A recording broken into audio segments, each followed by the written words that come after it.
what we're going to do is call this meeting to order and establish a quorum. So, Trisha, are you there? Board President Carl Palestrini, Present. Board Clerk Sarah Hines, Yes.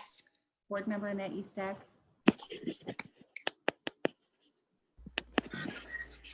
we lose Annette? No, Annette, are you there? Here. There we go. Okay, sorry. Here. Board Member Tess Arthur, Yes. Board Member Todd Weaver. Yes. Okay, quorum established. The board is going to be moving into closed session with the following items. Item A, conference with the legal counsel, anticipated litigation pursuant to Government Code 5495 6.9, one case, and Paul Bean will be working with that one on Title IX.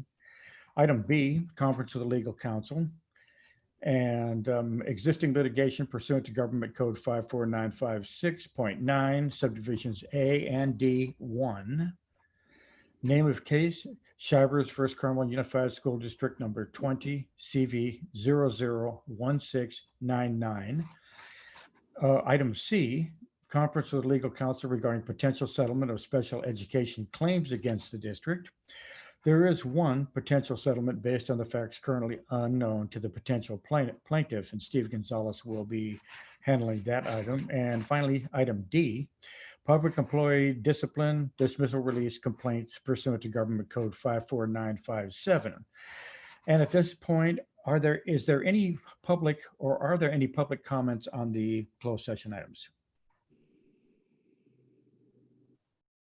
There are no comments. No one's raised their hand, so no public comment. Okay, so at this point, we're going to go ahead and adjourn to closed session.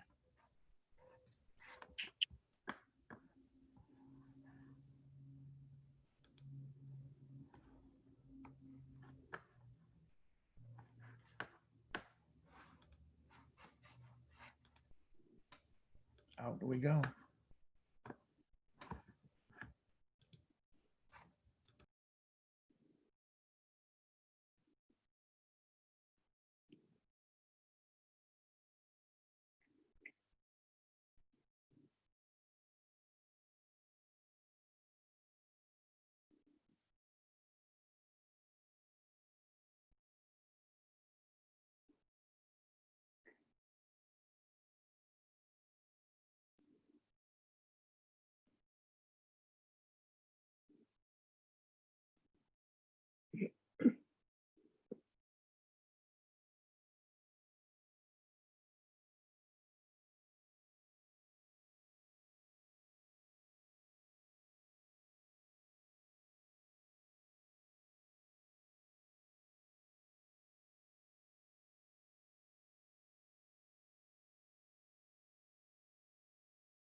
How about now? Alive?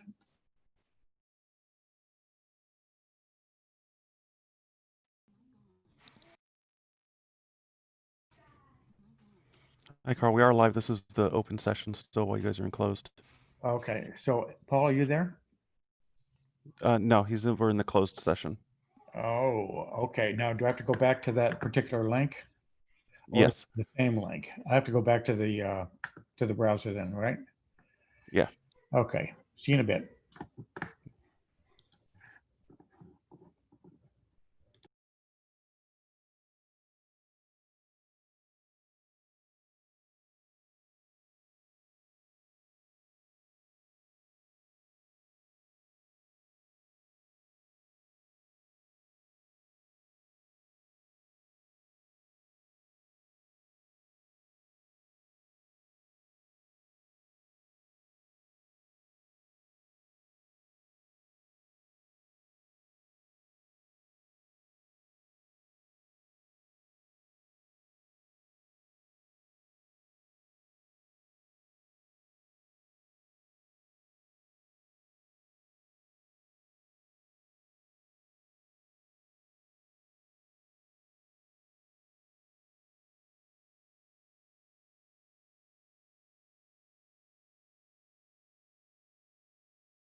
Do we have everybody on board?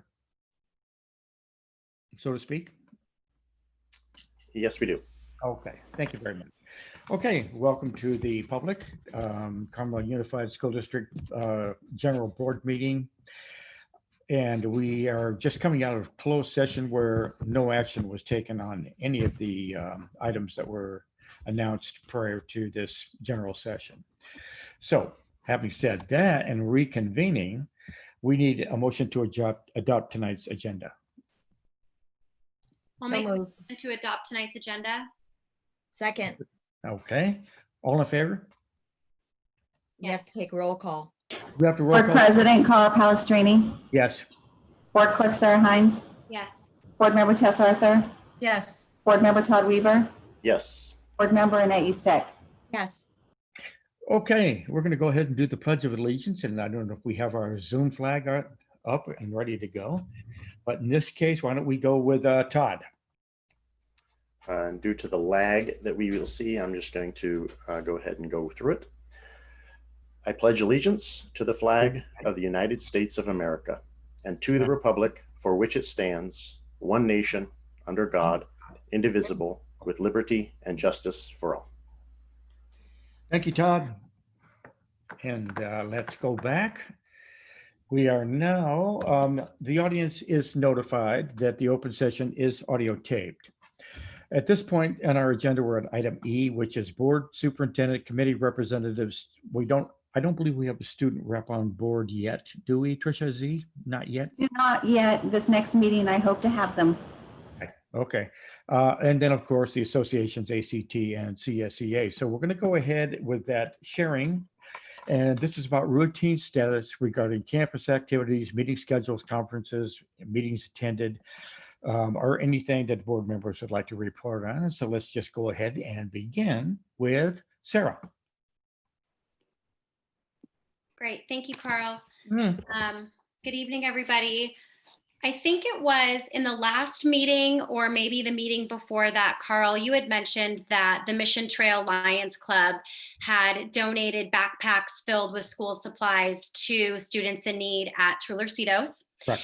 And I just wanted to acknowledge that for such a small town, we are incredibly lucky to have two Lions clubs. We have the Mission Trails Lions Club and the Carmel Host Lions.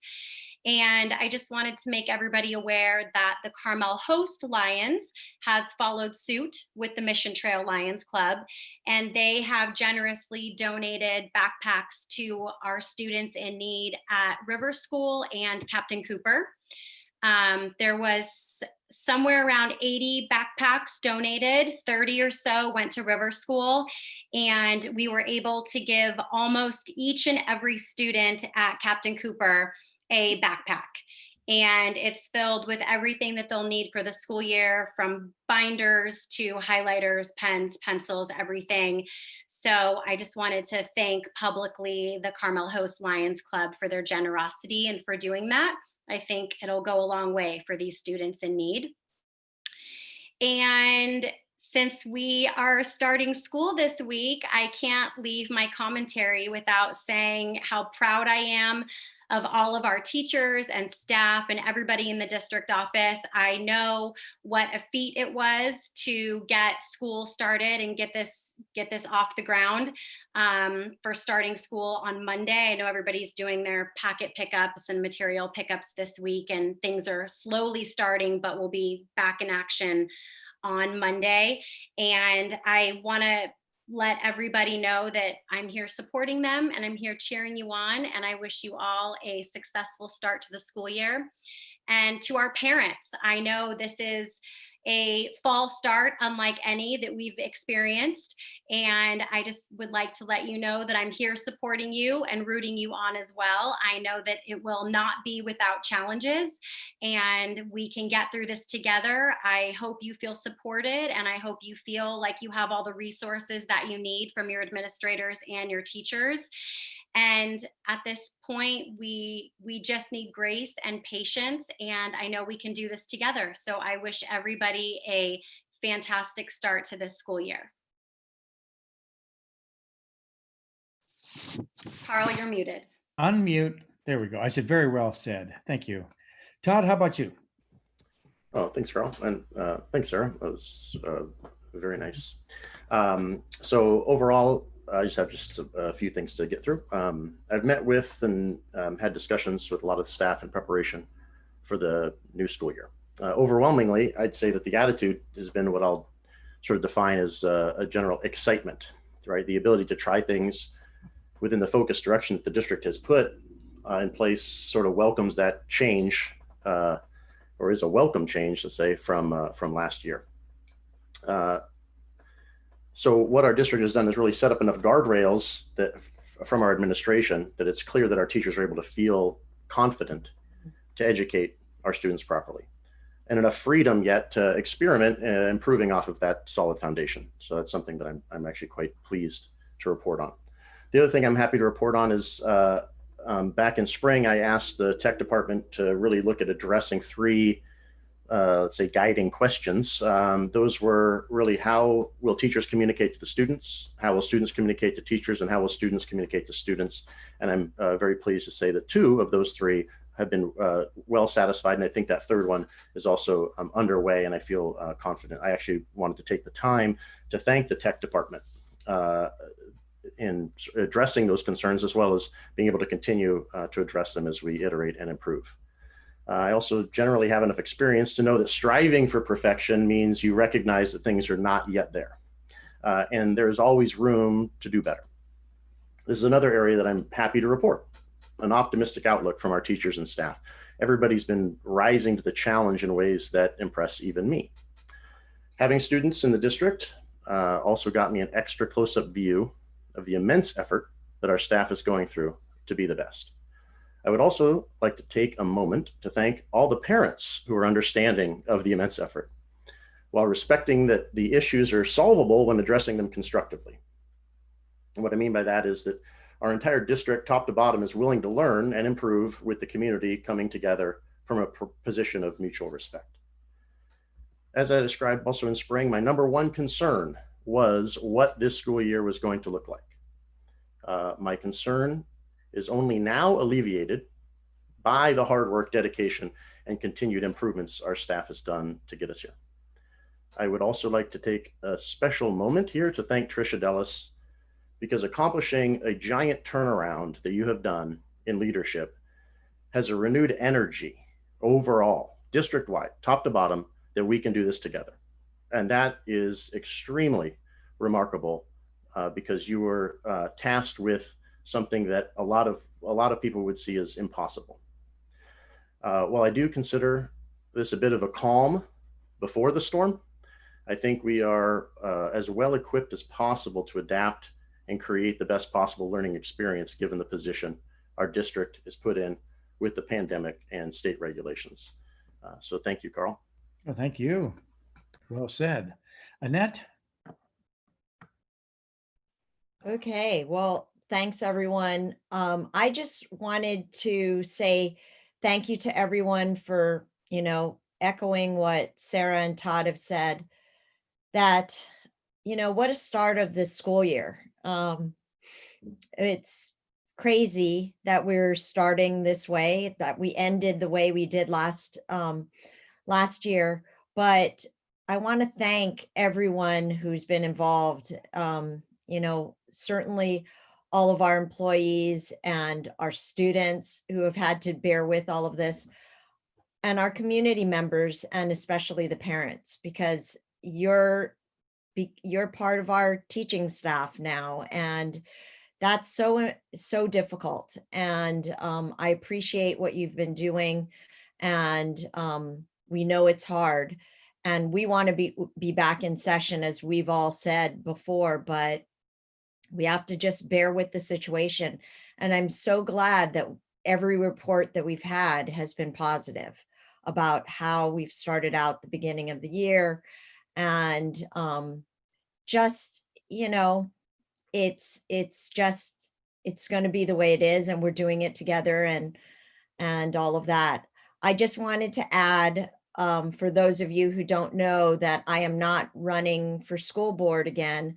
I have been on the school board for This is my 27th year, and I'm not leaving because of COVID. I've had other things happen to me personally, and for me personally that I'm going to be doing, and professionally actually. And I'm looking forward to those things, but it has been my real pleasure to be on this school board for this whole time. I will continue to be on the board through November, but I thought I'd announce it now that the filing period is over and there's a final decision that I'm not running. So anyway, thank you all for the ability to be on the school board, and I will continue to serve through November. So looking forward to it.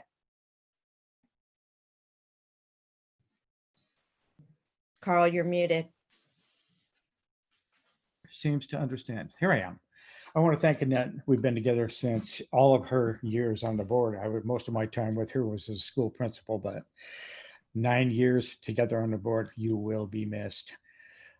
Tess Arthur, are you out there? I am. So first of all, thank you. Welcome, everyone. And Sarah and Todd and Annette, thank you for your eloquence and how well voiced and great presentations. I just want to add that I attended every town hall meeting last week. I jockeyed back and forth between Tulars and Rivers. And I just want to say I loved how the administrators incorporated a lot of the parent concerns and questions within their presentations. And I hope it answered your questions. It certainly answered a lot of mine. But I really want to take a moment to highlight something that makes our district so incredibly special. And we finally finished our food distribution service. We did it for 4.5 months. And I really want to honor the people that helped us. We met every single Wednesday and Thursday and received food on Wednesdays, unpacked everything, packed 100 to 150 bags and boxes of food, depending on the week. We had such a collaborative effort. Lee Canberra with This Club Saves Lives and Alondra Klemick. We were in step throughout and working very well together seamlessly as a team, joined by Angie Morris from Carmel Middle School, Melissa Magretta from Carmel Middle School, parents, Robin Rao, Tiffany Baraglio, some graduates with my kids helped as well, Zach DeZ, Luke Melcher, and several of the This Club Saves Lives kids helped in and out. Alondra Klemick's kids were clutch. And I just wanted to say we had so many people that played a critical role in the success of our efforts. And Carmel Middle School let us use the gym as a food bank. We got food through the district from Cisco that we paid for. We raised $40,000 for this effort and delivered every week to Big Sur, Kashawa, Rippling River, Carmel Valley Ranch employees, especially when the hotels were closed and they were really struggling. So I just really wanted to thank everyone involved. Anna Williams picked up milk and eggs every week for us from Troya. And some of our big donors, we got $10,000 from Carmel Rotary, $5,000 from the Community Foundation, the COVID-19 fund, another $5,000 from the Robert Talbot Foundation, and about another $15,000 to $20,000 worth of donations through the Amazon wish list as well, which included diapers, formula, tuna, all kinds of things. So our Kashawa hookup was Orville Myers. He met us every week with some community members out there, and Diana Curtis helped set up. And it was such a need, and we miss our work. I'm sure something else will present itself on the horizon because we worked so well as a team. Alan Crockett with Carmel Valley Kiwanis was there every week as well. And I just wanted to shout out to all of you. Thank you from the bottom of my heart. The CMS vans, Dan Paul brought them every week, his guys. Dave and Adam delivered them. And Trisha, thank you for your support. And I'm just grateful from the bottom of my heart for what we were able to do for this community. And it was definitely a community effort. So thank you, that's it. Wow, what an incredible, am I muted? I'm alive, I hope. What an incredible effort, Tess, with that crew consistently doing what you did, all volunteer, all summer, if there's such a thing as summer. It's a remarkable gift to the community, and I just can't get over the dedication to it and how it just never wavered. No missed dates, no anything, just on and on and on. To the remote Thank you, part of Carl. And I want to add that our drivers as well were all high school teachers and Carmel Middle School teachers, that they devoted their time and efforts to help as well. So I didn't want to leave them out too. So you got them in there, but the idea of getting it to the remote areas of the district too, the way you did is remarkable. Okay, for me, a couple of things. Number one is we are going forward with our issue on the Padre and the possible renaming of the Carmel High School mascot. So I have had a conversation with the principal and ASB director up there, and Principal Lyons is going to be the chair and take this on. He will be the contact person for people that have questions or thoughts or what the process is going to look like. And we're coupling this with a revision of one of our board policies to make it move forward. So I just wanted to let you know that it is moving on. We haven't forgot it. They're underway. And it's kind of what, I said we would do initially when this thing popped up. So thanks to those that brought the issue to us, in particular, Noelle Mozoff. She's been after this for quite a while, and I really respect that. For me, the presentations on the back to schools were incredible. I didn't catch them all. I dodged and hopscotched around. And the level of detail at the site presentations for parents, I thought was extraordinary, really extraordinary. This is not going to be easy. And the part that bothers me the very most about this is the lack of student socialization. It is really hard on me because 24 years as a principal, that's what I did best, was be with kids. I've got 3 grandchildren. I've got Nikki going into the 1st grade at River, and he keeps asking me the same question: when is the bus going to come? And I tell him, I said, well, it's not going to come for a little while, Nikki. And he goes, you said that yesterday. Well, we're working on it. And it just brings it all home to me, how important that social contact is to our young people. And we can't forget that this is difficult for parents, but it's really difficult for our kids, K-12, to get their heads around what they know school is supposed to be. So I know we talk about the burdens that we all have and everything, but I want us all to remember that they're probably wearing this the most of all. School is supposed to be fun. It's supposed to be communal. It's supposed to be social.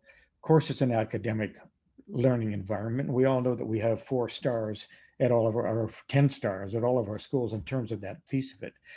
But it's hard, and it wears on me. I just need to say that. So anyway, thanks to everybody and my board members, fellow board members hanging in there and all contributing at the levels that they do.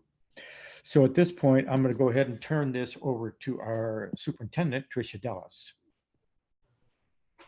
Hi, good evening, everyone. And yes, exciting time of year, obviously, first week of school, first days of school, and everyone coming back into the buildings, or not everyone, I should say.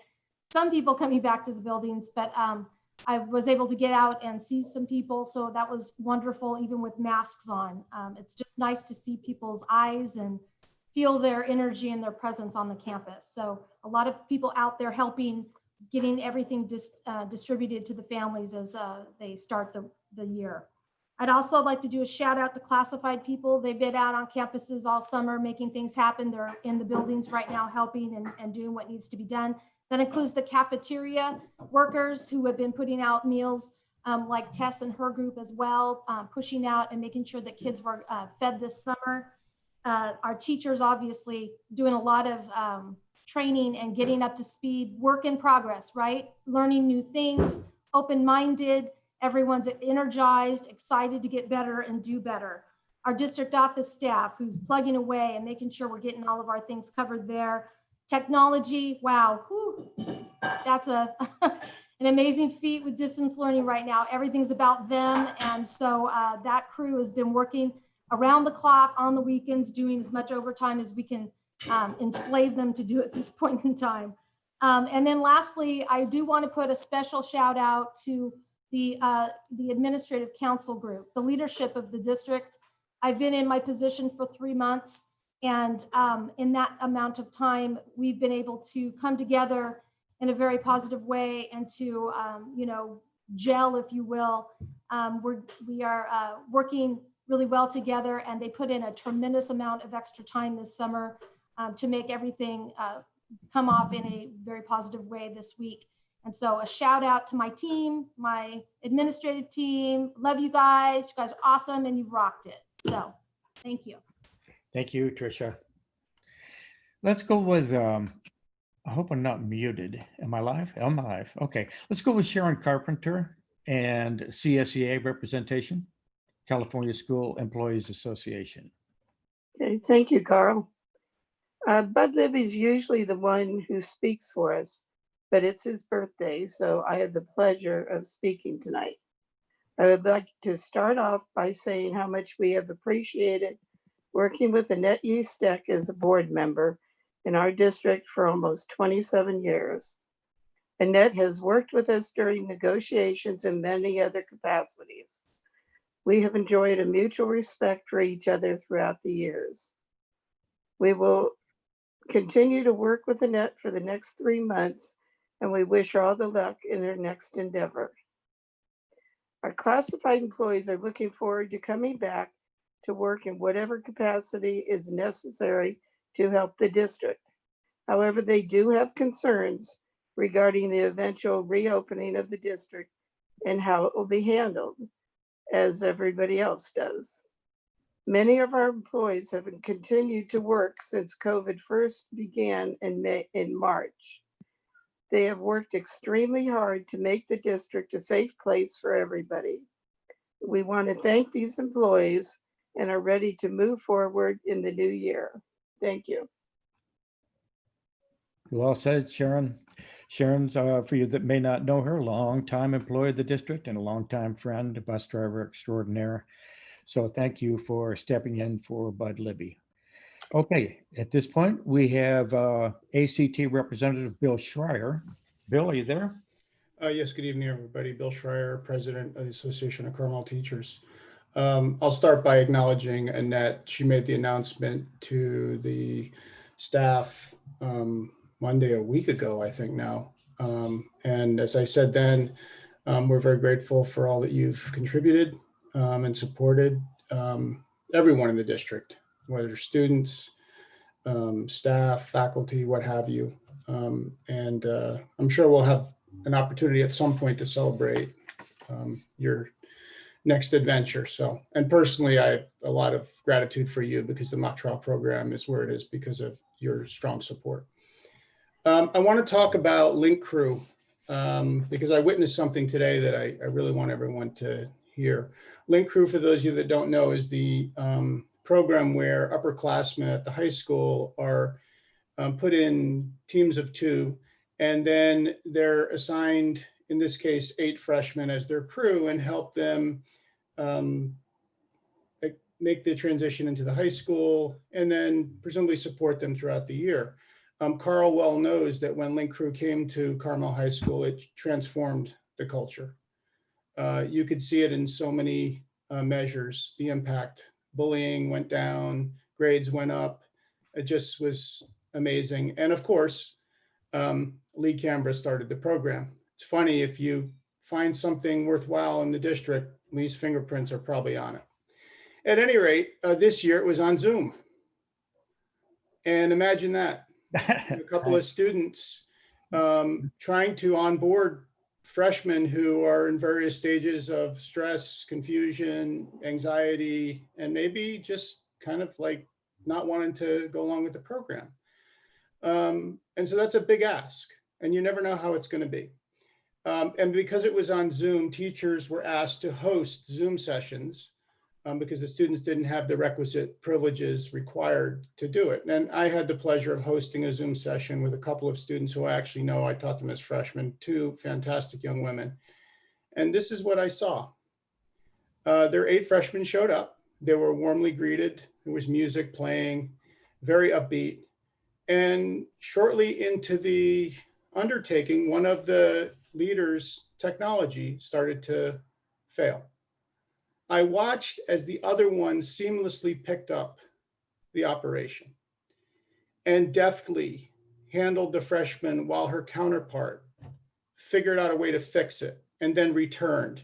Not once did I hear a complaint. It was a can-do attitude.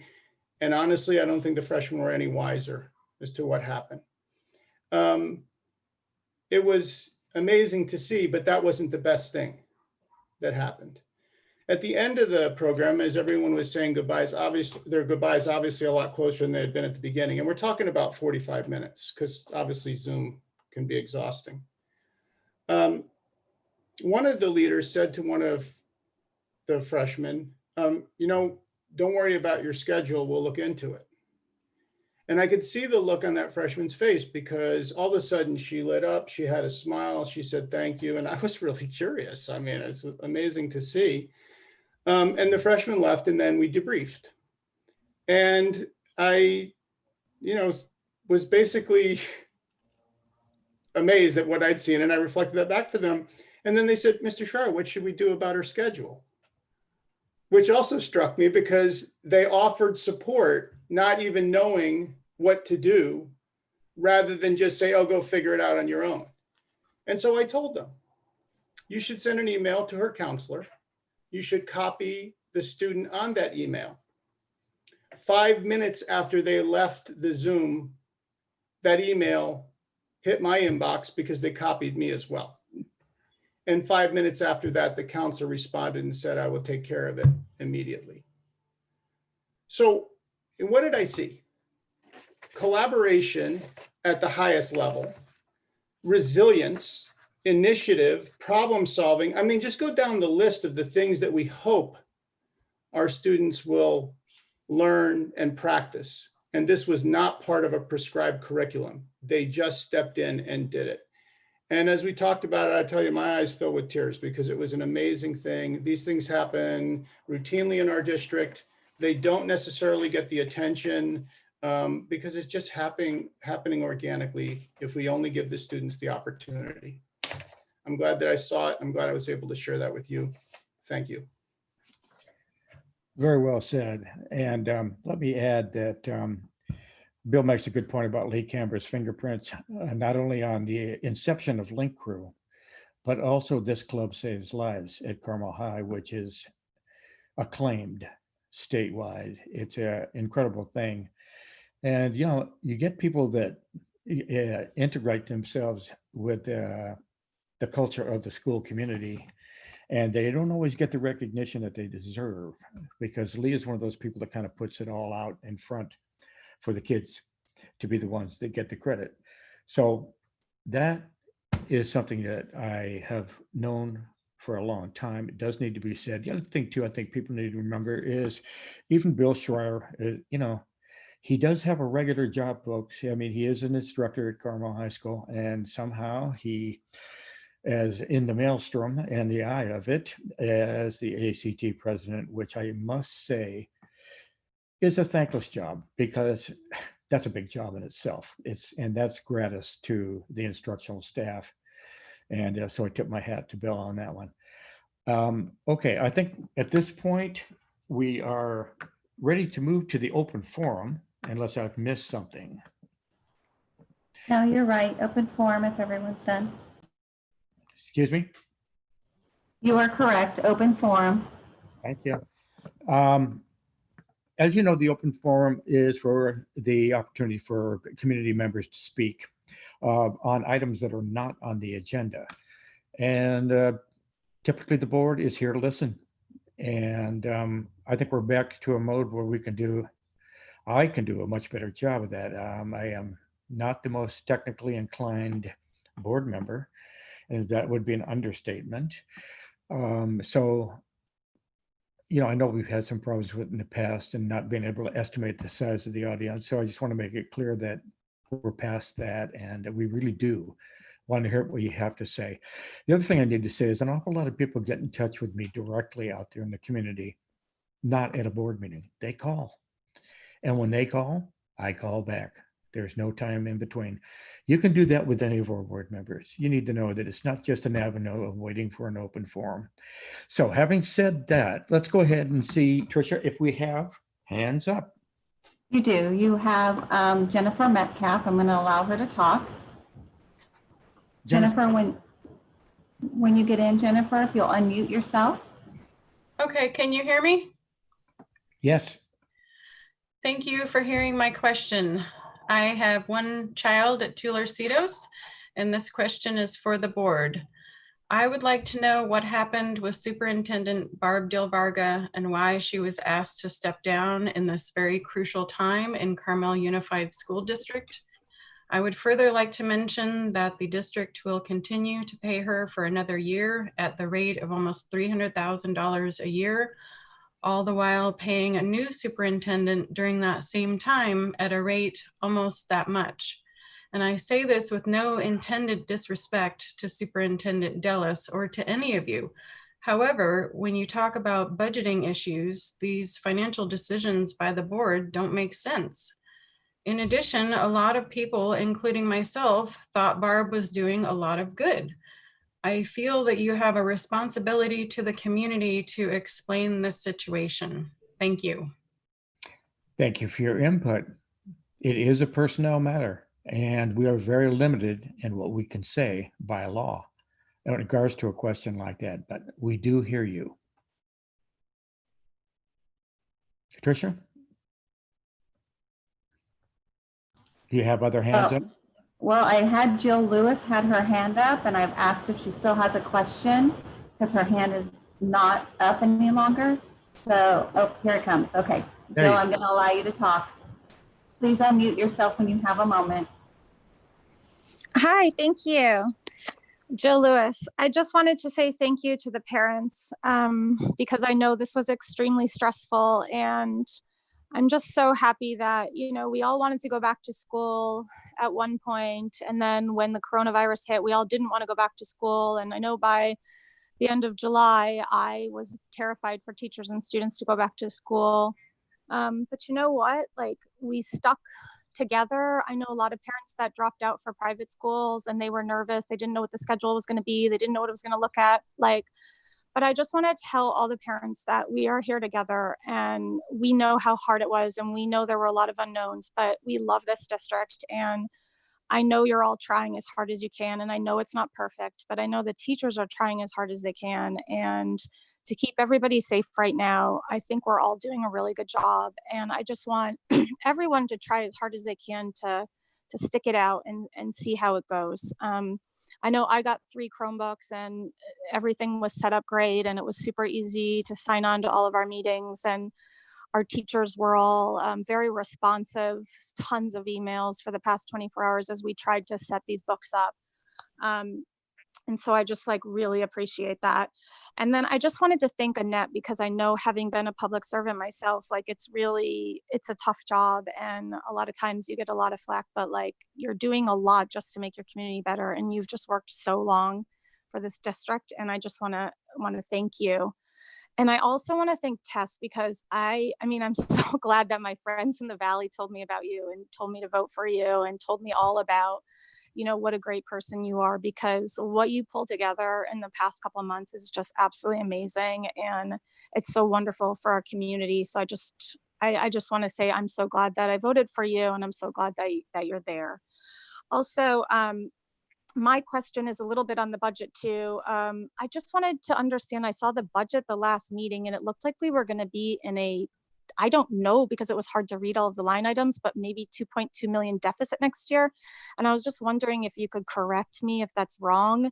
And then just to know like what our plans are to work that out. Thank you. Thank you. Appreciate it, Joe. Well said.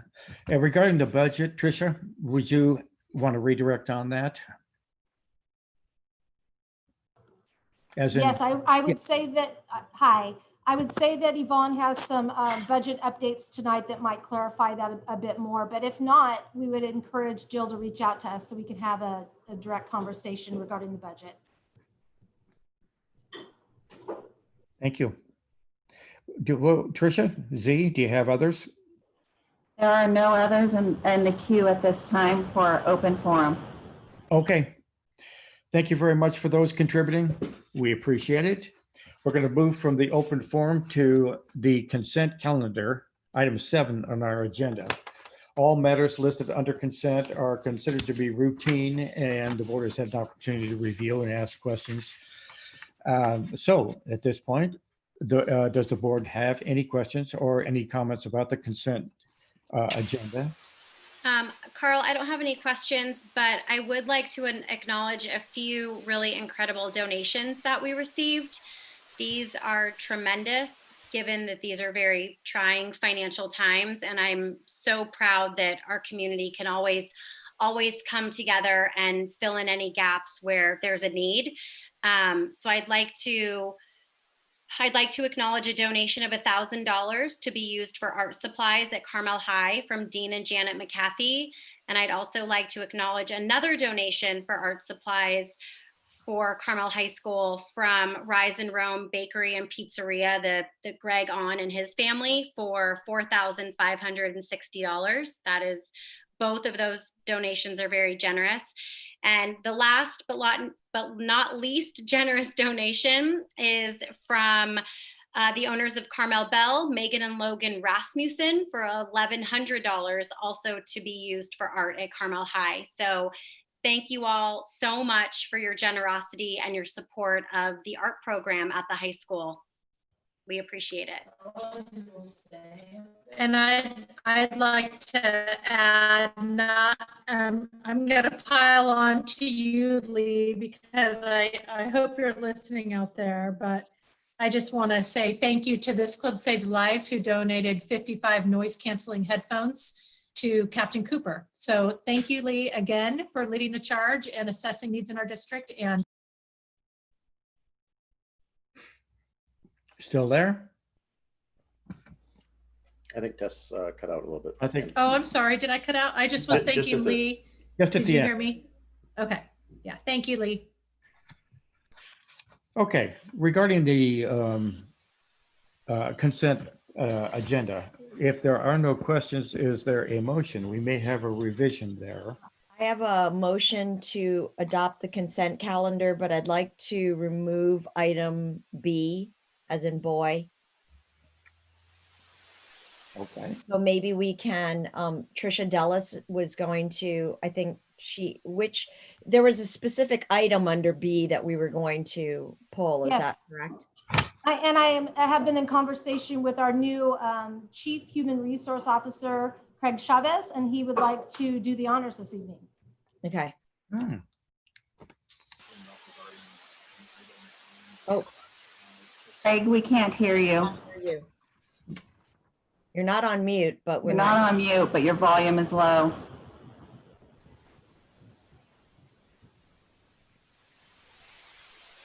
You there?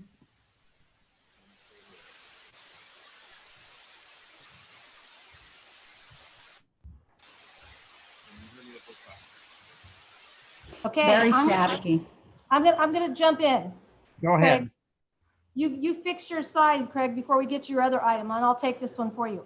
Okay, we are asking that we pull a name off of the classified personnel items list this evening. We have a new hire for our occupational therapist position, and that person has asked that we further look to her placement in our district. And so we're pulling Erica Ann Strutner off of the classified personnel items list this evening. And we'll hopefully be bringing her back to the board next month. Okay, thank you for that. Do we? I moved the rest of the calendar, so we need a second, Carl. Yeah, Second. I didn't know if she wanted to let her HR director continue or not. Okay, so we do have a motion to adopt a consent I agenda. will second. Minus Carl. item B. I will second, Carl. Moved and seconded. Okay, roll call. Board President Carl Palestrini, Yes. Board Clerk Sarah Hines, Yes. Board Member Todd Weaver, Yes. Board Member Tess Arthur. Yes. Oh, sorry. Board Member Annette Eastek. Yes. Okay, So moved. At this point, we're going to move to item 8 on our agenda, which is action, discussion, and information. And we're going to start with Avon, and that would be a revision to our 2020-2021 fiscal year budget. And it's a 45-day revise. Yvonne?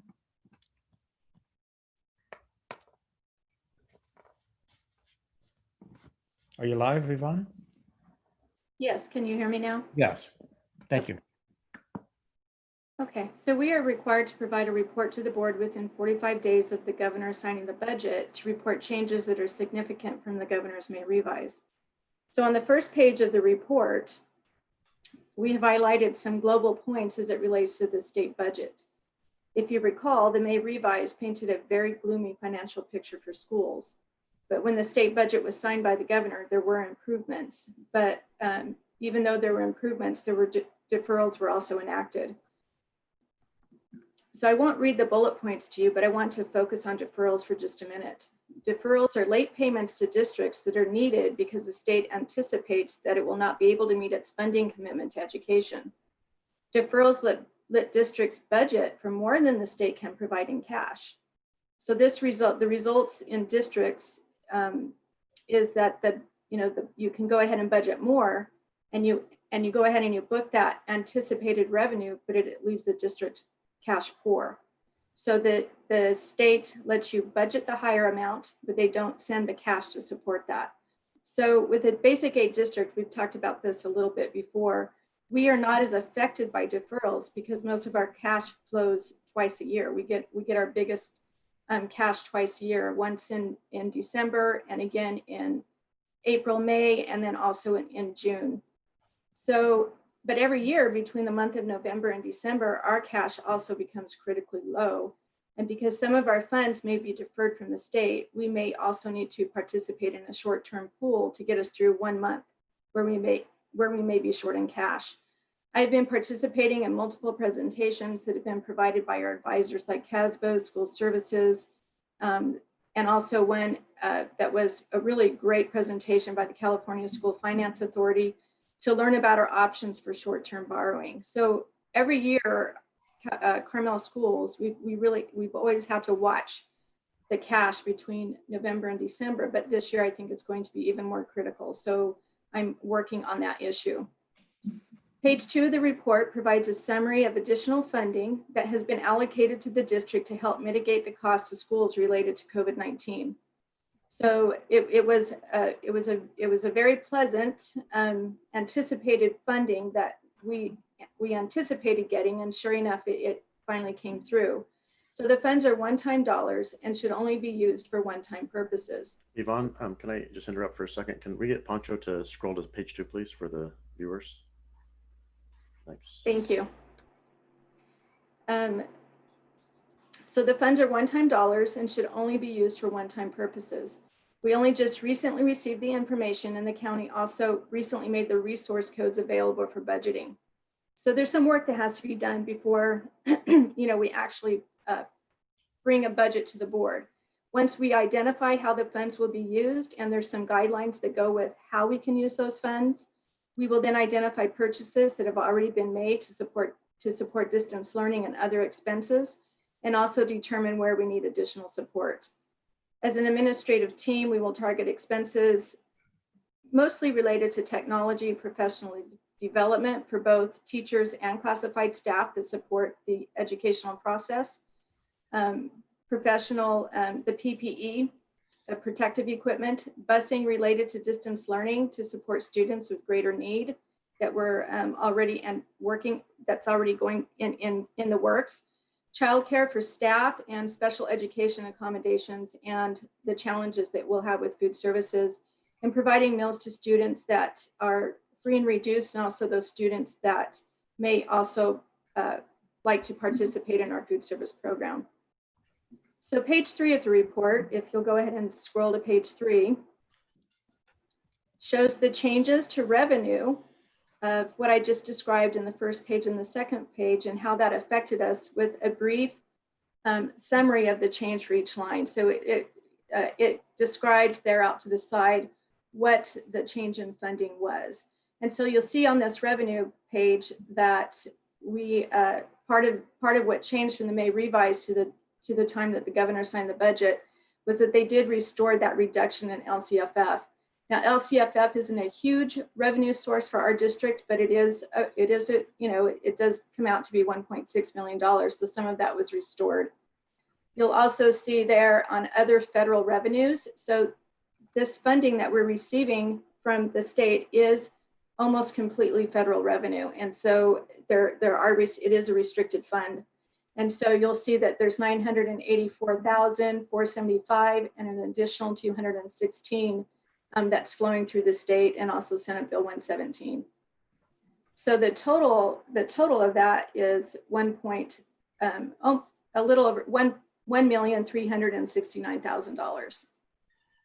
If you'll scroll to the next page, this is, we don't spend a lot of time on this, on the expenditures at this point in time.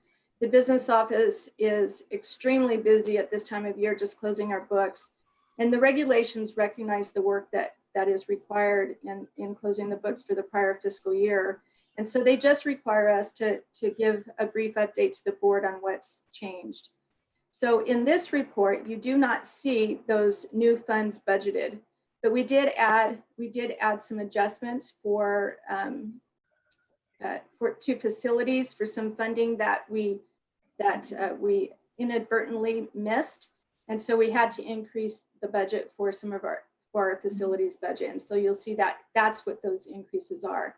What we have not done is budgeted for the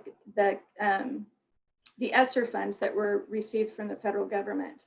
And so that still will be determined. And when we bring our first interim report, and as we go through this process of determining how we're going to budget and use that $1.2 million, we'll bring you an update at every board meeting as it's necessary. So we have to be really careful in terms of saying, well, we've got $1.2 million of additional funds that really, because it's not reflected here in this expenditure budget right now. And pretty much what we do is we take the revenue and we make the expenditures equal the revenue for budget purposes. And so it's pretty much a net effect on the deficit, a zero effect on the deficit. But there were some positive things that came out as we're working through, closing our books for the past fiscal year. And our tax revenue at the end of the fiscal year came in quite a bit higher than we anticipated. Now that will have a very positive effect on the deficit that we presented to the deficit budget that we presented to the board for July adoption. And so what we had, it was not 2.2 million that we were deficit spending, it was 1.27. And I think that this is going to be offset by the addition in tax revenue that we didn't anticipate, the addition in the LCFF revenue. Those are we can expect those to be ongoing revenue, and that will definitely help with that 1.27 million that we had at the July 1 budget deficit. Will bring that down. In addition, as we continue to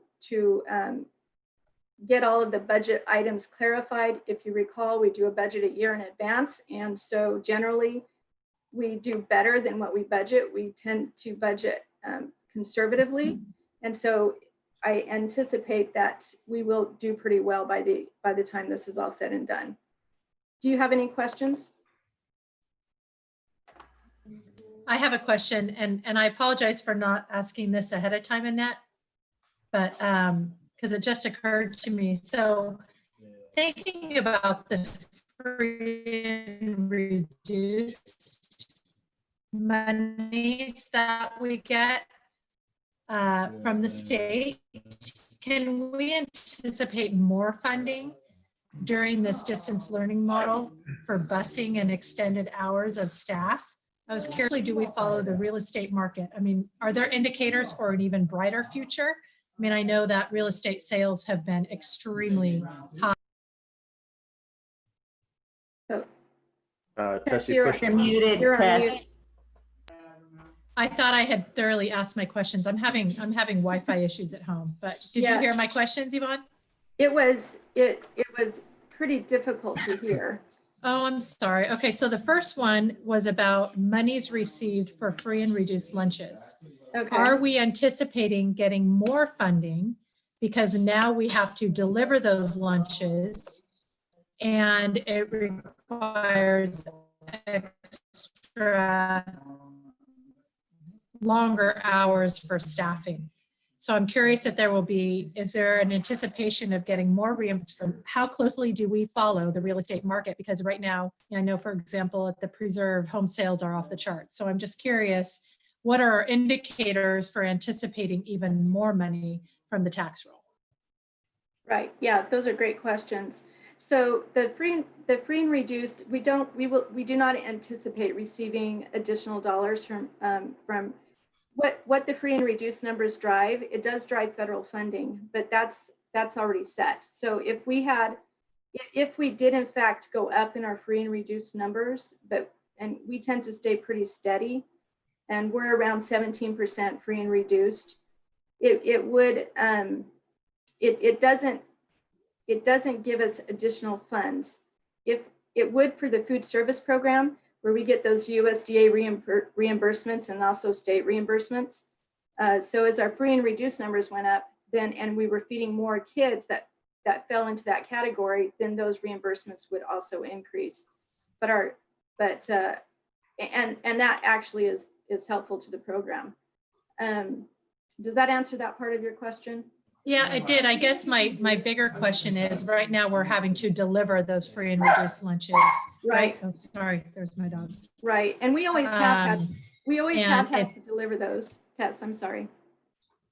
We always have had to deliver lunches because, you know, we prepare food out of a central kitchen and we deliver.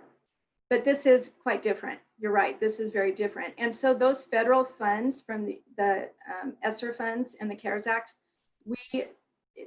part of the description of how we can use those funds is for food services. So if we have some additional costs that we can certainly identify, and I do believe that there will be additional costs, then we can apply those additional costs to those federal funds. And so that will help.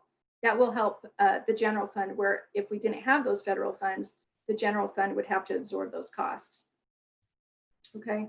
And then in terms of the real estate, we generally do look at real estate, not extensively, but we pay attention if there's a new subdivision being built, because you kind of have to plan for that. I don't generally look at, you know, what is the real estate values, but we do talk to the county, you know, to the county assessor's office, as we've talked about before. And the county assessor actually sets the rates for fiscal year 2021. And so that person has given us that information for the 2021 fiscal year. What we do then is look at trend and try to estimate to the best of our ability based on what the assessor's office is telling us. So that's where the funds come for a basic aid district, is how does that change in assessed value change? And in our district, it traditionally goes up every year. During the recession, you know, that started in 2008, and we came out of that recession, there was only 1 year where our assessed value didn't increase. And so we look at those trends, and we use some sort of trend analysis to try to determine what our funding will be based on what the assessor's office tells us. Thank you. Yvonne, I have, well, first of all, thank you very much for answering the questions I had asked prior to the board meeting. It was very clear on a number of the areas that I thought were needed the clarification. So I only have a question I think is kind of related to Tessa's, even though it's more towards the overall governor's relief and the coronavirus funds, because I think hers question was kind of more specifically around the CARES. So are we expecting additional funds, or is there an indication that there will be additional funds from the governor or from the CRF? You mean above the 1.2 that they've allocated? Yes, correct, in the future. Yeah. You know, there's been a lot of talk. I also watch. School Services does a great job in trying to keep us globally informed of what's happening at a national level. And so, they send us reports on a daily basis, and I read those reports. I share them with our director of finance. She reads those reports. Other administrators in our district reads those reports. I'm sure some of our board members do as well. And so there is talk that there could be additional funding from the federal government that would flow down to states. If and when that happens, then they would have to determine how much of that funding that would flow to the state would be released to schools. So it's really hard to know. It's impossible. Well, I understand it's impossible to know the numbers. I just wanted to make sure that we're on top of following along with what those funds could be. And so Right. it's helpful to know that you're informed, and that's the main piece that I needed to take away. Right. I don't have any additional questions from what I've already asked. So thanks, Yvonne. Okay. Yeah, I think am I muted, or let me look. No, I'm live here, right? Okay. Yes, you're good. We do have to remember there are some budgetary offsets due to the COVID-19, and one of them is transportation, which we are essentially not doing. And that is a sizable cost to Carmel Unified. So there are some places, I think, where we can recapture what might have been a significant funding allocation in parts of our budget that are not operational at this particular point in time. So it's just kind of a heads up that maybe it's a two-sided coin, and we might, certainly we can use the funding, but I think that we may have some savings offsets as well. That's a good point, Carl, especially because that was something that if you recall back a number of board meetings ago, when we were discussing the expense for, distance learning, on-site versus hybrid, where we clearly know what the on-site expenses are going to be, where it was determined that the hybrid was going to be the most expensive of the options, and then distance learning is also something at least can be quantified. So I think that that's a great way to frame it as you're describing. No other questions? We can move on. Yvonne, you all set? All set. Thank you. Oh, thank you very much. Very informative. Okay. At this point, we're going to go to item B, ratification of the side agreement between the Carmel Unified School District and the Association of Carmel Teachers, known as ACT, regarding the 2021 school calendar and updated 2021 school calendar, reflecting agreed upon changes. Superintendent Delos. Yes, thank you. So I would like to thank Bill Schreier and all of ACT, the group there. We have been working all summer, obviously, to get a good positive start to the school year. And part of that was looking at the school calendar and how we could embed more staff development time for training for not only teachers, but classified staff as well. And so we're working, we worked with ACT to extend this calendar on the front end. Teachers in the prior calendar would have started on August 5th. But what we ended up doing is taking 2 days off of the calendar and later in the year and bundling that time up to the August 3rd and 4th days. So teachers came back on the 3rd.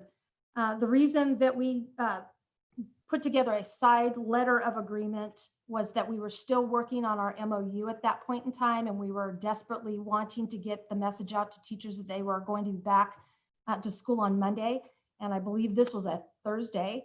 And people sort of had a heads up on it, but we needed to solidify that so that they knew they were coming back to work. So we put together, Bill put together a quick side letter that we were able to sign off on, and that is what we're bringing to you tonight, just to talk about the calendar, which is also included in the MOU language.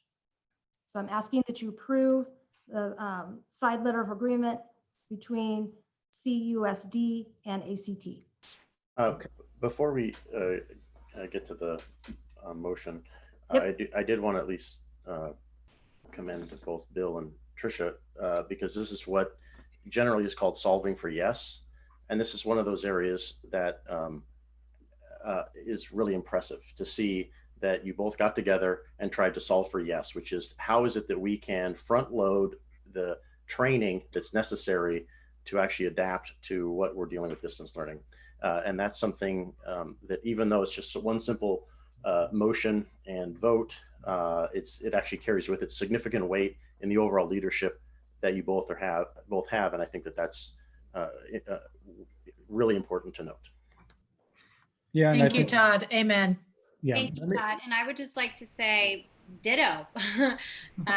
Again, well said, Todd. I do appreciate you, Trisha, and Bill working so closely together on this MOU. Like Todd said, this might seem like a small effort and a simple roll call vote, but I know it's not. It takes a lot of time and effort and energy. And I just would like to thank both of you very much for your effort involved in this. Excuse me. I think sometimes we fail to remember that not everybody knows what an MOU is. It's a memorandum of understanding that is negotiable by contract between teachers, classified associations, and the district. So just as a point of clarification, we have had a great deal of success doing that, not just with Trisha, but over the years with our former superintendents. But I think some of you are probably saying, well, what does that really mean? So at this point, do we have a motion? I'll make a motion to approve the ratification of the side agreement as presented. Second. 3 seconds. Board President Carl Palestrini, Yes. Board Clerk Sarah Hines, Yes. Board Member Todd Weaver, Yes. Board Member Annette Eastek, Yes. Board Member Tess Arthur. Yes. Okay, thank you. We're going to go ahead and move to item C, which is a similar agreement, ratification of memorandum of understanding, or the MOU, between Carmel Unified School District and Association of Carmel Teachers. Whoop, not that one. Yes, Carmel Teachers, ACT, regarding issues related to COVID-19 pandemic. Trisha. Yes, so again, we were able to, after a bit of back and forth, which is normal, going through language and tossing it back and forth between the both sides of the table there, to come up with a pretty beefy MOU that takes into account some of the issues that we experienced in the spring, as to a bit more form and substance to what a teacher's day would look like, how much time they will be required to be on a engaging with a student, those types of things, as well as the typical, obviously we're in a pandemic, so there's a lot of issues around health guidelines, and if we go back into a hybrid, what that will look like, and what we need to be following to keep people safe. So again, we're asking for approval of this document as well as we go forward this year.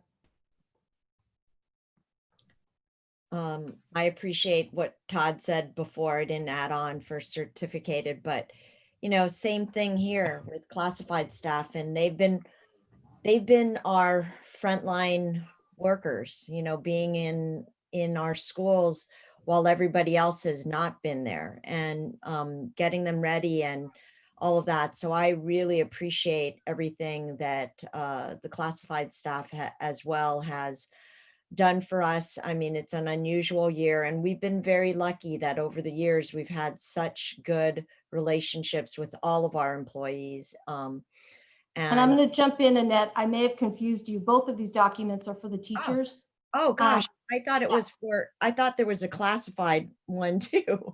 That one's going to come to the next meeting. It's very close. Oh, okay. But you were saying such beautiful things. I thought Okay, I'd just let well, you. thank you for correcting me. To the classified For some people. reason, I thought I had read something about classified as well, but It all stands. Either way, Yes. it still stands. Yeah, Sorry. the message is still very well taken. Okay. Yes. All right. So at this point, if there are no further questions regarding this, we would need a motion. I'll make a motion to ratify the MOU between Carmel Unified School District and ACT regarding issues relating to COVID-19 pandemic. And a second. I will second. Thank you. Thank you. Board President Carl Palestrini, Yes. Board Clerk Sarah Hines, Yes. Board Member Todd Weaver, Yes. Board Member Annette Eastek, Yes. Board Member Tess Arthur. Yes. Thank you. Okay, we're going to go to item D, which is resolutions 20 through 29 through 20-33, notice of completions, and they have to do with flooring replacements at the various sites in the district. Dan Paul. Is Dan with us? Yes. These are routine maintenance projects. They were all completed on time with no change orders. It was a slight delay on middle school carpeting, but still within the time frame that we needed it done. So I'm going to take a moment there, Carl, to commend Dan Paul. That's astounding to actually be able to accomplish things within time frame during a pandemic. You know, you never cease to amaze, and this is just yet another one of those times where you've risen to an occasion that is just impossible, and yet you've been able to accomplish it. It's something that I'm extremely proud that you are part of our district. That's a very good testimony, but let me tell you this, folks. I've been working with Dan for a long time in this district, mostly as a principal, but as a board member. And if nothing can ever happen to Dan, because he is all over and on top of every site, everything in the district. He is a huge bank of information and probably one of the most effective employees I've ever had the experience to be around. So Dan, tip of the hat. Let's go ahead and move this forward. I'll make a motion to approve the notice of completion 20-29 through 20-23 as presented. And I Second, and I would like to say a big yes, amen, hallelujah. Dan Paul, you are a gift to this district. And just so everyone knows, my video is off because my connection is really bad for whatever reason. So Dan, thank you. You're a godsend. And I agree with that. Thank you, Dan, so much. We do have a motion in a second. I'm just trying to clarify real quick. We have a hand up. I just want to make sure it's not on this item.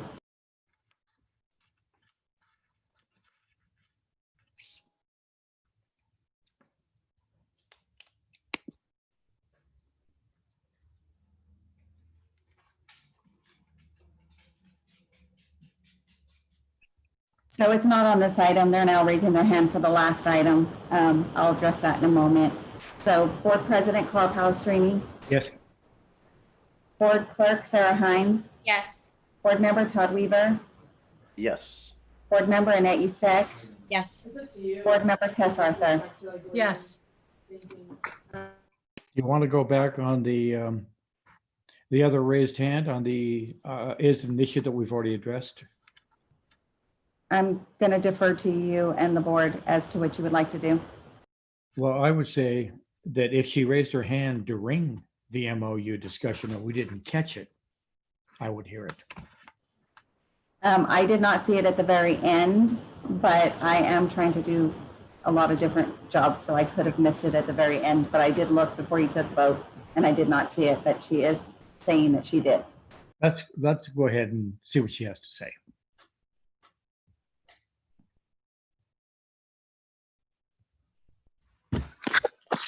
Thank you, Carl. Jill Lewis again. So I just want to understand more specifically about this MOU, a couple of things. So the MOU means that we are making these guidelines law for Carmel Unified School District that we would not return unless we followed the strictest guidelines that any of the health departments in California or the CDC, the federal government. So not just like they have a lot of guidelines, but that would like make them mandates for us. So like if there was, one case of COVID in August 2021 and we wanted to open back up to school and the CDC said you shouldn't open unless there's no cases, that would mean that now it's mandate for us that we could not open. Like there's a lot of very strict rules, like kindergartners would have to wear masks in August 2021 if there was still COVID, for instance. So is that MOU making all of that law and mandates? We are agreeing with the teachers union to make all of those guidelines, all the strictest ones, law here in Carmel Unified. Is that what this means?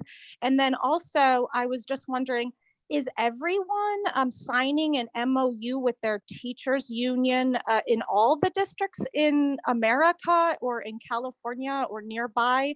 Is this a regular occurrence? I'm just a little bit worried about making things law that are supposed to be guidelines. And I want to understand how, how much of a law this is making it, how legal this is making it. Like we are now adhering to, this is a very big deal in MOU. This is not something to take lightly. So I would really appreciate it if we would get some clearance on what we're agreeing to here as a district. The parents might not know that we are making a big agreement here, and we might not fully understand what this means for our future and how long it lasts for us. Is it for the next 2 years? Is it 6 months? Like, could you clarify all that for us, please? It's a really good question.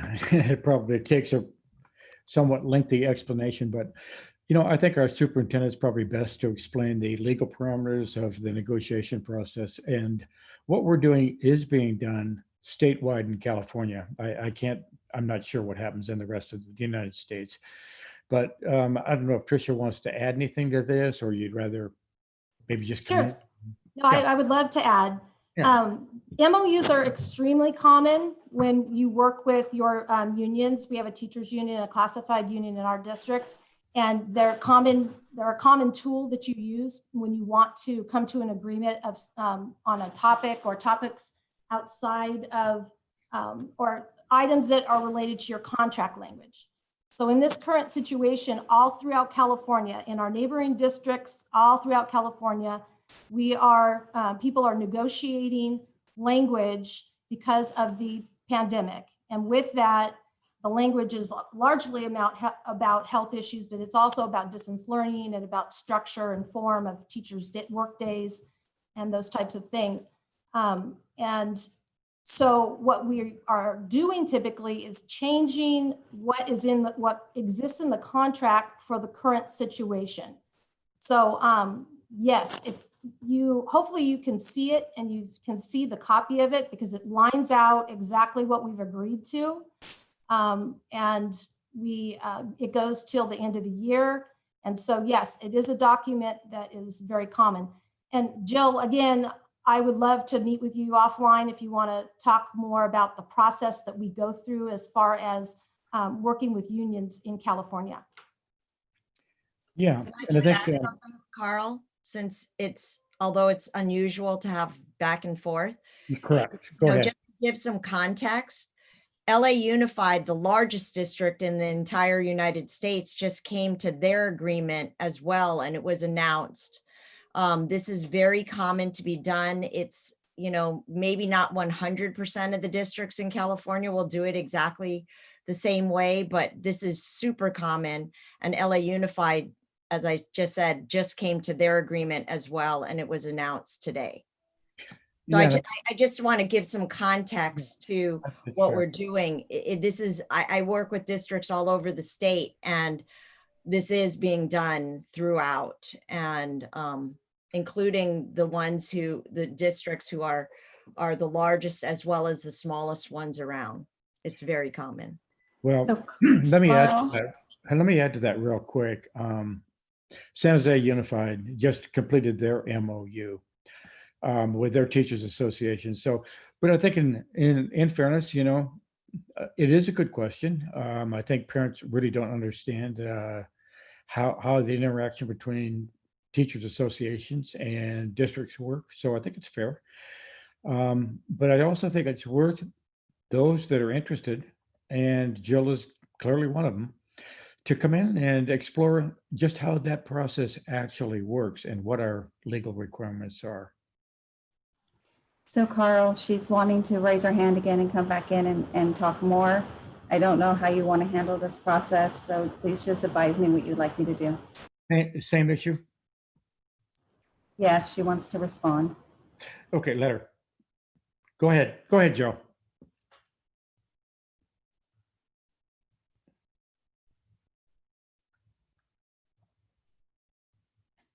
Jill, you'll have to unmute yourself. Yeah, sorry. Yeah, the LA MOU was pretty strict in, saying that teachers were not going to have to teach a certain amount of hours on on Zoom and, you know, that sort of thing. There were a lot of rules and regulations, and we didn't actually see the whole MOU. I only saw the first part. It cut off on like safety, so we didn't actually see the rest of that. And I do understand what an MOU is. I mean, I've written an MOU that the Secretary of Energy has signed off on to put a policy in place in the United States government. So I understand what an MOU is. I understand how it works with the teachers union. And I think that I think it has to be very clear, like what we are actually agreeing to with the teachers. Like the parents just need to know. I want the teachers to be safe. I'm not looking to go back to school right now. It's horrible that we haven't gotten the virus under control, but we want to know, like, what are we agreeing to? And I don't think that we really know. I think it should be put in very clear language that we've agreed to something, and just explain to us, like, what are we agreeing to, you know? And Trish said that this is during this crisis, that this MOU is for during this crisis. So is there no time limit to it? Like, is there an actual date that it ends? Mhm. Like, how long are we agreeing this to us? Thank you. Carl, maybe I can help out. I'm still here. I know it's irregular, but if you want me to Yeah, weigh go ahead, in, Bill. since I'm on the other side. Go ahead. Okay, and these are excellent questions. So first of all, an MOU is, I don't know of a district in this area that's not entered into an MOU. That was the first thing that came up when we went to closure back in March across the state, because one of the things that is required to be negotiated between a district and the association is safety conditions of employment. If you read the statute, it's clear that we get to negotiate those terms. So when we're talking about what safety measures we put in place to keep students and staff and faculty safe, that's part of what we weigh in on. And indeed, it was one of the reasons that labor unions were formed in the first place. So the MOU has extensive language on that. And oh, by the way, that MOU has been posted to the district website since we signed the tentative agreement. You can go there, it's there in chapter and verse. Second of all, it has a sunset provision at the end of the school year, just like the first one we had ended at the end of last school year. This is in no way intended to bind anything beyond the crisis. If the crisis ends tomorrow, the MOU ends tomorrow.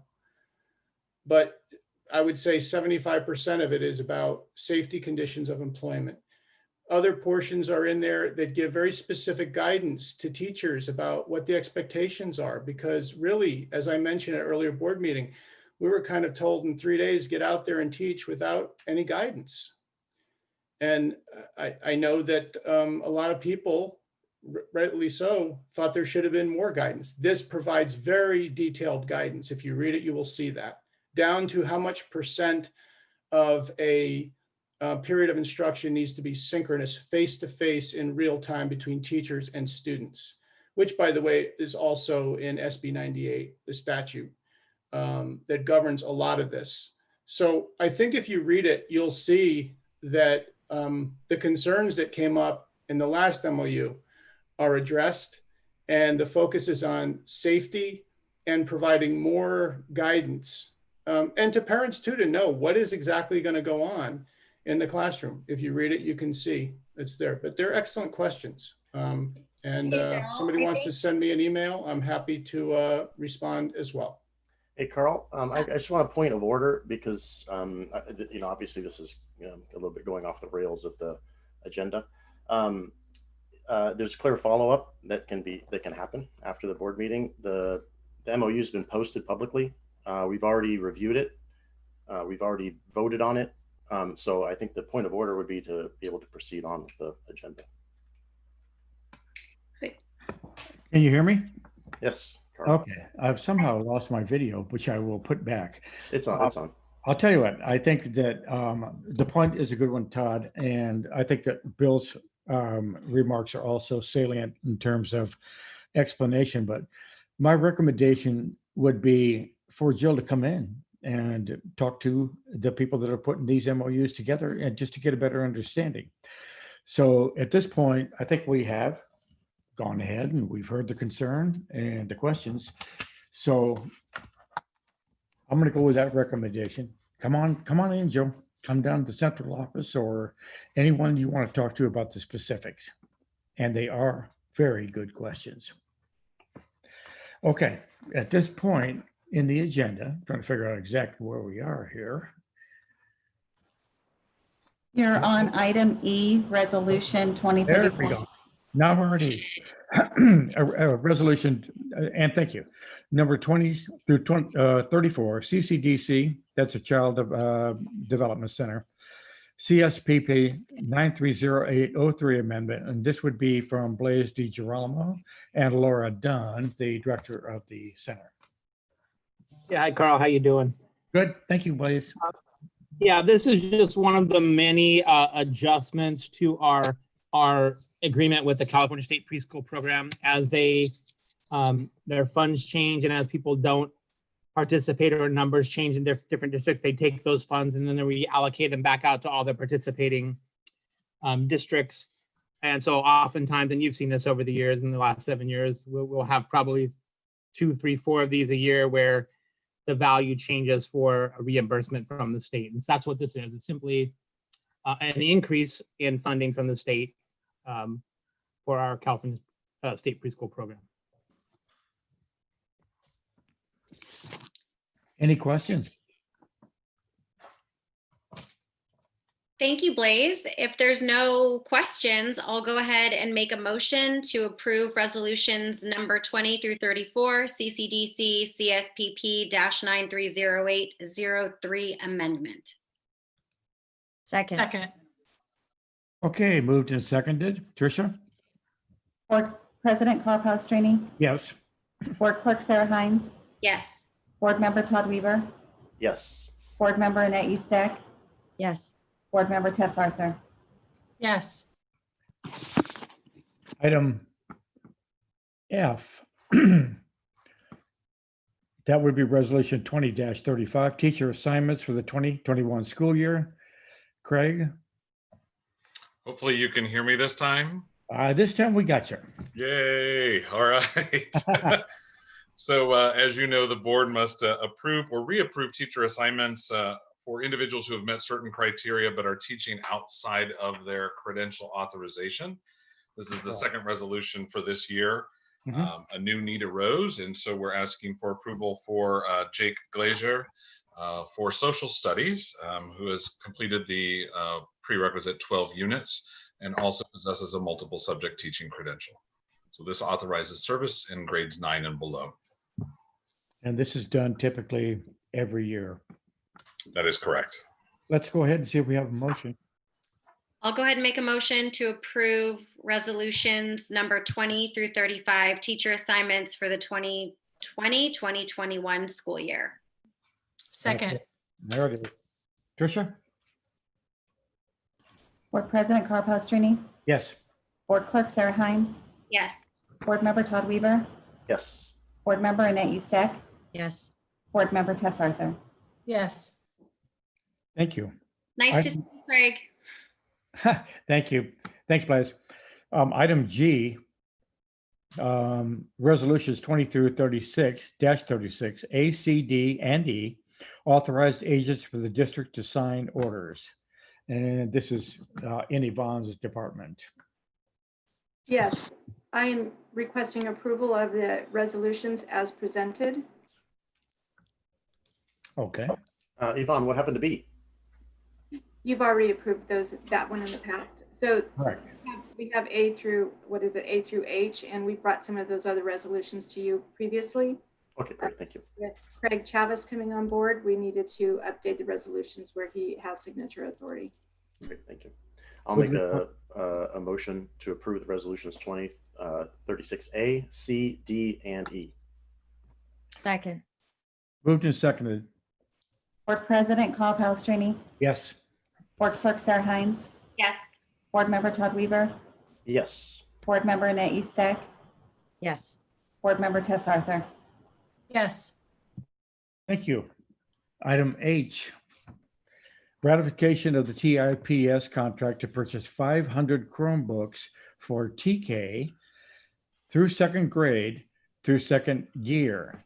Paul Bien, this is your department. Yes, you granted the administration authority at the last meeting, kind of a broad authority to order Chromebooks, we found a reasonably good deal and really reasonably good turnaround time. They've actually arrived yesterday afternoon, so we're rolling out a partial order at least, and this is just to ratify that purchase. And Paul, So Paul, oh, excuse me, go ahead. Oh, I was just going to ask Paul if we ended up through this process satisfying all of our needs for Chromebooks. For all the students. This will take care of the students once the full shipment arrives, yes. Excellent. In the meantime, we have done loaners for those families who told us during registration that they needed one, and we're still filling some of those orders as we find out after the fact. But this will take care of everything that way, and still students will be well taken care of. Excellent, thank you. You know, Paul, just an aside to those Chromebooks, are we covering our low service areas in terms of connectivity? Go ahead. Yeah, we've got a couple strategies in place. We're providing AT&T or Verizon hotspots depending on what the families tell us is the best service in their area. Typically, it's Verizon in sort of the Big Sur area and AT&T in the Carmel Valley area. We have options for students that don't have any internet at all to receive a location to come to get their internet. So yeah, we're trying to cover all the bases as best we can. It's some of those spots are really tough, Carl, as you know. Well, I know they are. Just a quick follow-up. I see Monterey Unified uses those mobile vans to repeat the signal, I guess, would be the way to do it. Is there any value to that in a district like ours? What we have that's kind of similar is we have sort of the parking lots for our schools with some spillover Wi-Fi bandwidth that's suitable for people to connect with. You know, we don't have a shopping center like you'd see, I think the Monterey district is doing with the school bus. We did look into that program, couldn't find a spot that was actually better than what we have. So for example, Kashawa Center, that signal is being beamed quite far away from the Kashawa Center. So people still have to come outside, you know, the school to receive it. But I think that's our strategy that I would say is the closest comparison to that. Thanks for answering that question, because I am getting that question. You know, as you would expect in a district that is 640 square miles. Yeah. So anyway, thank you, Paul. So I will take advantage of this time, though, to tell you that the hotspots that we estimated that we need is more than double. I asked the board for money for 100 hotspots. We're probably going to need at least 260. And that's just to get one per family. And whether that's suitable or not, you know, I'm sure there's going to be some issues with that.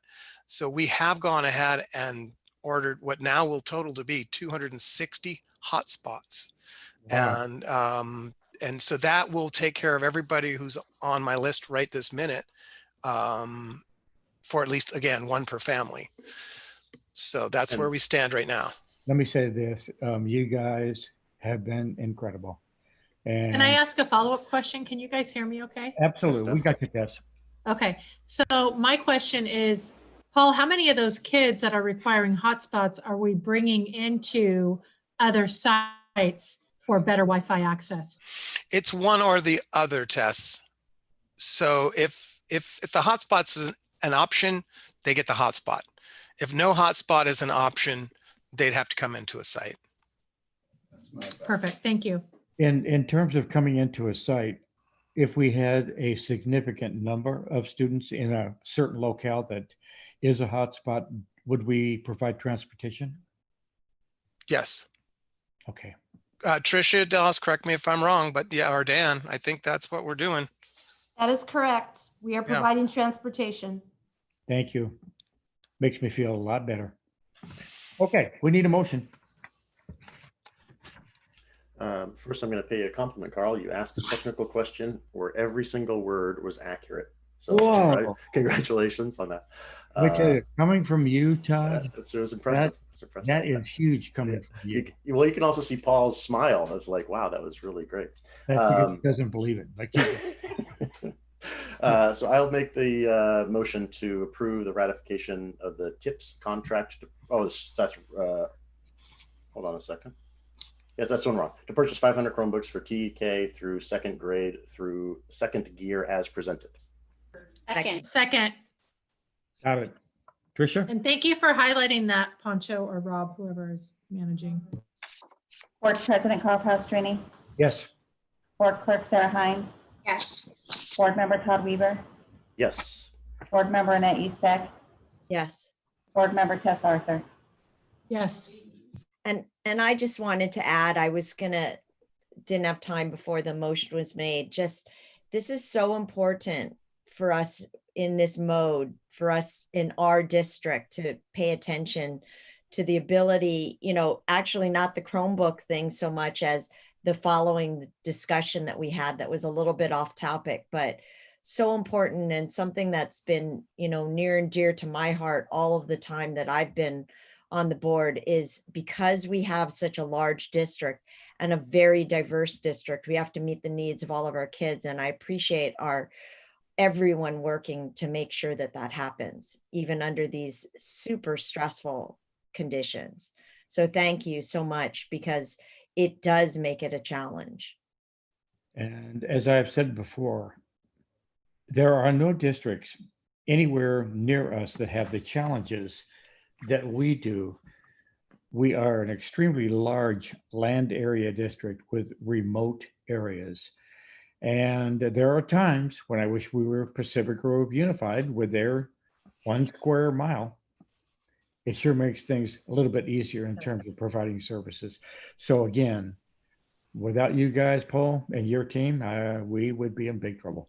We do have a motion, I believe. Do we? We've taken care of that one. We're on a point. We're on I. Ready for the roll call vote. Yeah, we have to get the roll call in, Todd. I thought we did that. We did the roll call. Oh yeah, we did. Okay, yeah. So we're on I then. We're done. Sorry. It's okay. We're done. And it was valuable. I mean, people need to know some of the stuff we're dealing with here. Okay. Most people live in town. Most people live in town, so they don't realize how hard it is, Okay. Item I, the ratification of the CMAS contract 3-19-70-3372D for the purchase of borderland firewall client manager analyzer. Paul, you're on. And you pronounce CMAS correctly too, Carl. So this is just to correct, we purchased this through the CMAS contract, which is a state negotiated contract, but the paperwork we had the board approved did not list that. And that's, the paperwork has to have the trail that shows that that was the intent and which contract it's being purchased under. So this is just to correct that. Motion. I'll make a motion to approve the ratification of the CMAS contract 3-1970-3372D for the purchase of borderland firewall client manager analyzer as presented. Second. Moved and seconded. Board President Carl Pastrini, Yes. Board Clerk Sarah Hines, Yes.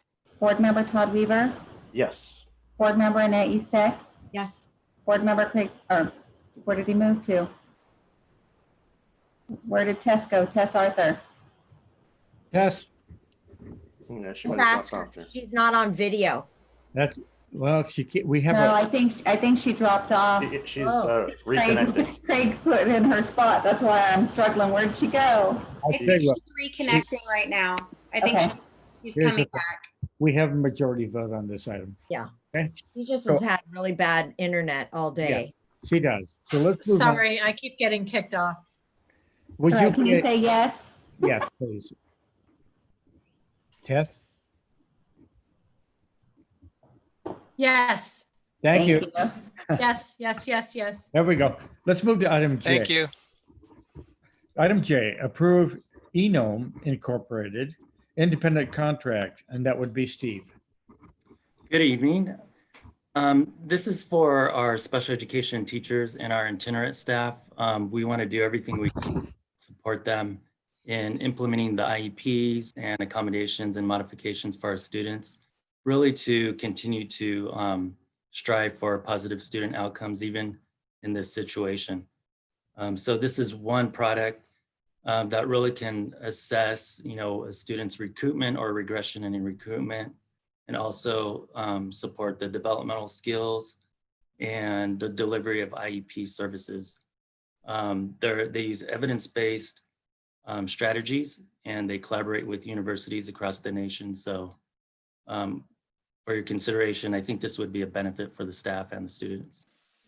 Can I ask a question, Steve? Yes. I'm curious to know, are we caught up on our IEPs?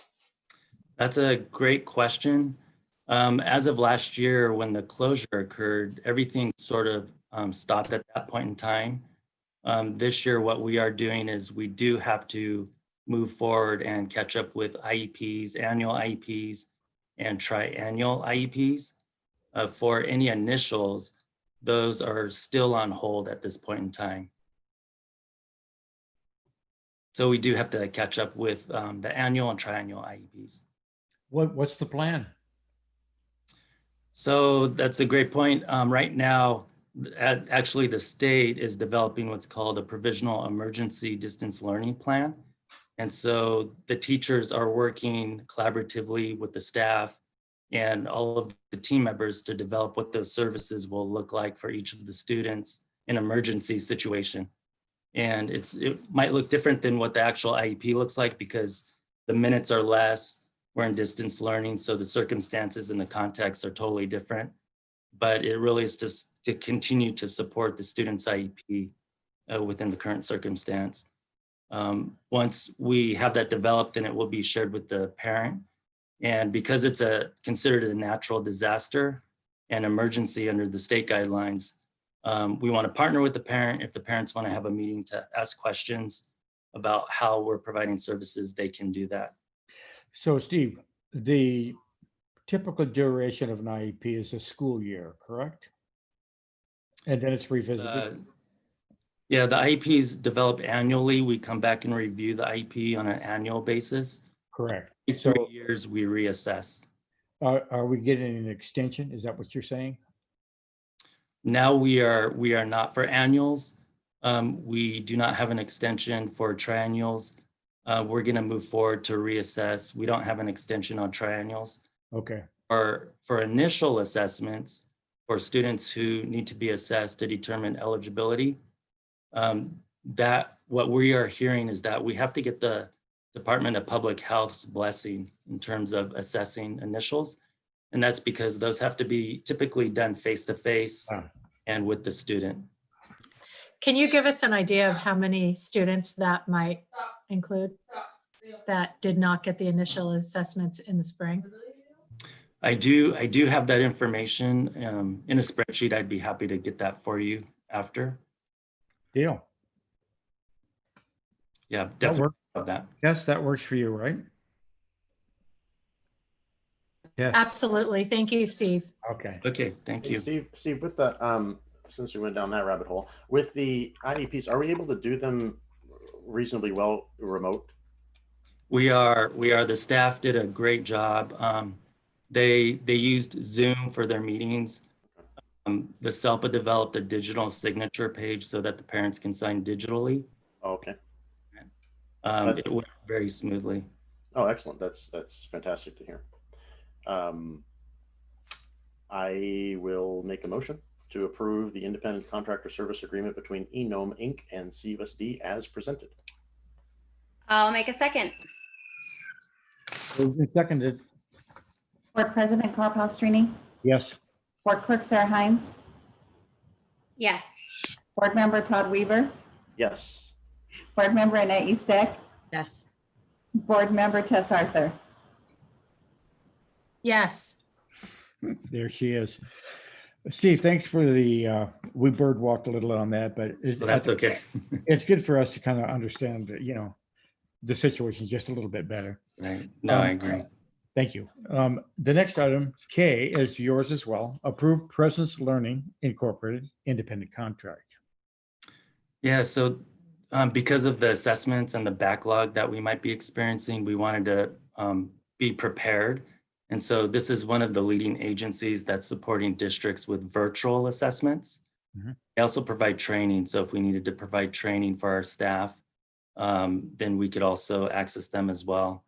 But that really is the purpose, is to help support us if needed for virtual special education assessments.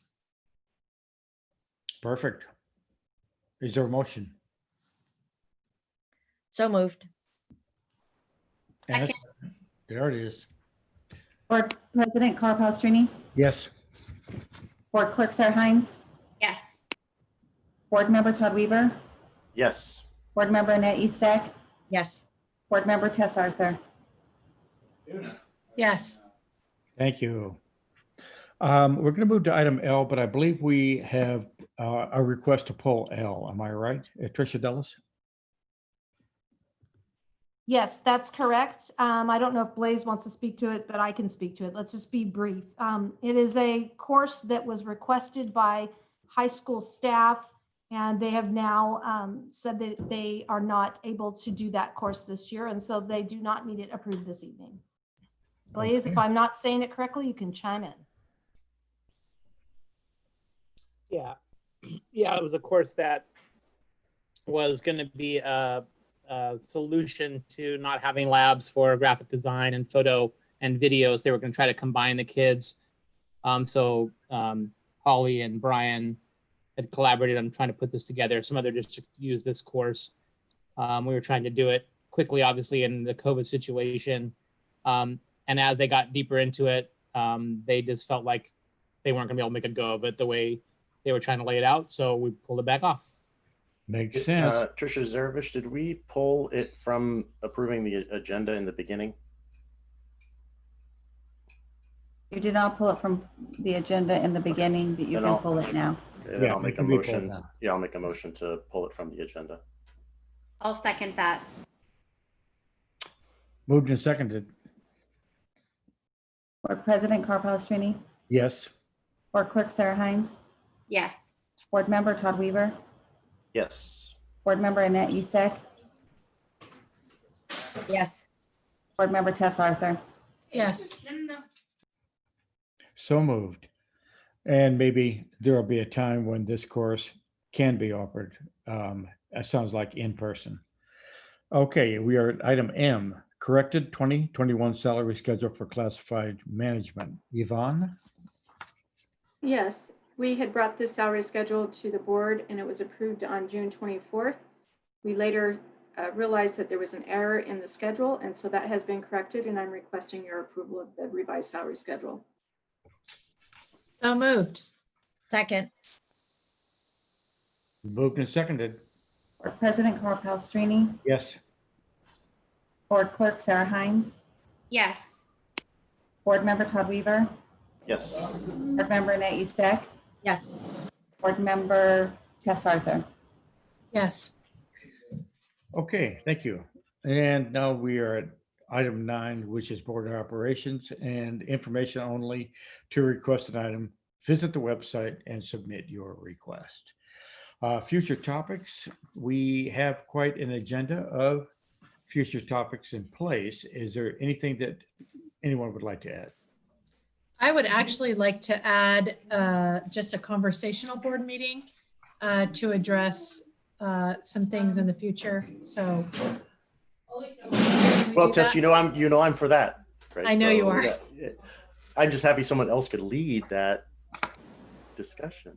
I think we have some things we need to address. So I would love to add a meeting somewhere in there. So possibly take it offline, Trisha Zerevich, and we can pick a date. Yeah, I think the way to do that is to work with Trisha and see what her schedule, how that interfaces with current board meetings that are scheduled, and the conversational board meeting, which I think is a really good idea.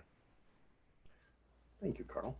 Yeah, So yeah. I do have another item that I think would be at least worth considering adding to an agenda. It's something we've discussed before. We haven't really moved the needle too much on it because, because of our technology has been able to advance. But I've been having, let's say more meetings with the technology department. And I think that we're kind of getting to that point with distance learning. Go ahead, Todd. Oh, sorry. I'm just trying to get this back up here. So with technology, making sure that we have a technology committee. I think that we've discussed it before, but it never hasn't really materialized. So I wanted to make sure that we can add that to a board agenda to discuss adding a technology committee. Technology committee, correct? Correct. Okay, it's a good idea. Once again, Well, I just want to clarify, if you don't mind, just so you guys know, when the board asks for a committee, I just want to make sure you're clear. When the board asks for a committee and you guys adopt it and you put it on there, it has to follow the Brown Act and you have to go through all of that piece and the notifications and stuff like that. If it's a committee of the district or the superintendent and she just brings someone in or anything like that, then it does not require all the other processes. that's a good point. And we've been talking about that a little bit, the difference between a board committee versus a superintendent's committee. And I think what Todd is referring to here is really a superintendent's committee to be able to gather those in the know together collectively at the committee level to discuss the issues and then, make recommendations that would be actually to the superintendent and not the board. That's correct, Carl. I think that overall, the complexities of ending up trying to take the weight of a full technology committee as a board committee would be too heavy. I think what we're trying to do here is just simply have it where we can get proper input by scheduling these meetings. And I'm obviously happy to sit in on them, but I feel like it would be better if we can structure them in a way that we can then present those things to the board and in a meaningful way. I think that especially with the distance learning that we're into, the technology piece is just going to be starting to gobble up more and more. And so I want to make sure we're as effective as possible. Makes a lot of sense. Your next stop is with the superintendent. Well, I can certainly do that. Thank you. Okay, I think at this point, unless somebody has something else to add, anyone? I wondered, Carl, can we take a 5-minute break before we go back to closed session? Of course we can. So let's do that. Let's go ahead and exit the meeting. I want to thank all those out there in the community that participated and thank the board members, staff, and everybody for the great job they're doing. And we have to continue. We have a couple of unaddressed issues in our closed session. So again, thank you very much, and everybody take care. Great, thank you.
I'll call Carl.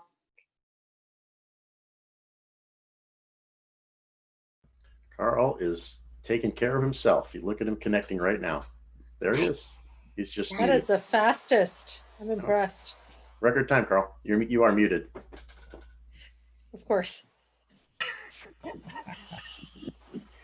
Tess, you are a gem. Sorry. Okay. But the truth always hurts a little bit. Okay. We are coming out of closed session and no action was taken by the board. And that is the close of tonight's board meeting. Thank you all for attending. Thank you. Thank you. Thanks all.